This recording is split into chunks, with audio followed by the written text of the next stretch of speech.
உன்னை போய் அடி அதே தான். உங்களை நம்பி ஒருத்தவங்க வந்து களத்தில் ஏறினாங்க. உன்னை நம்பி போய் இந்த மாதிரி ஒரு நான் 5 பக்கெட்டில் எடுத்துன்னு போய் கழிவு நீரை போய் ஊற்றின்னு வேணா உன்னை ஃபேஸ்புக் லைவ்லாம் நானாக போட சொன்னேன்.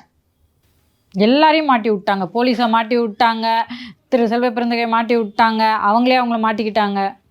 இது எப்படின்னு எரியும்? இன்னொன்று பயப்படுவார்ல செல்வ பெருந்தகை, எனக்கு அதுக்கு சம்மந்தம் இல்லைன்னு சொல்லுவார்ல. சாரதி இவர் கூடவே தான் இருக்கிறாரு. கோர்ட்டுக்கு போய் இவர் வாதாடவில்லை, சாரதி வாதாடலாம் தெரியாது. இவரெல்லாம் அந்த சும்மா கோட்டு போட்டுக்கிட்டு பிரச்சனை பண்ணுறதுக்குன்னு இருப்பாங்க, கட்ட பஞ்சாயத்து வக்கீல் இருப்பாங்களே, அந்த மாதிரி வழக்கறிஞர் தான் சாரதி.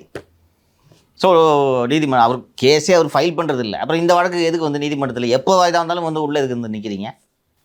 நின்று கொண்டிருக்கிறார். ஒரு செல்வ பெருந்தகை வாணிஷிகிட்டேருந்து ஒதுங்க முயற்சி செய்கிறார்.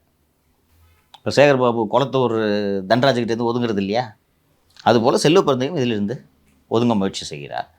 இந்த ஒரு செல்வ பெருந்தகை சொல்கிறாரு, அண்ணனை குஷிப்படுத்தணும், அண்ணனை குஷிப்படுத்துறதுக்கு இந்த மாதிரி போய் ஒரு வீட்டில் சவுக்கு சங்கர் வீட்டில் மலத்தை வீசிட்டு வந்துட்டோன்னா அடுத்த ஆட்சியில் நம்மளை கவுன்சிலர் ஆகிடுவார் என்ற நம்பிக்கை இந்த பெண்ணுக்கு இவர் கொடுத்த நம்பிக்கை. ஏன்னா மாநகராட்சி வார்டில் பெண்கள் மற்றும் ரிசர்வ்டு வார்டு இருக்குல்ல, அதில் காங்கிரஸ் கட்சிக்கு எப்படியும் கூட்டணி ஆட்சி தானே இருக்க போகுது, இவங்களுக்குலாம் நம்பிக்கை திமுக ஆட்சி வந்துடும்ன்ட்டு.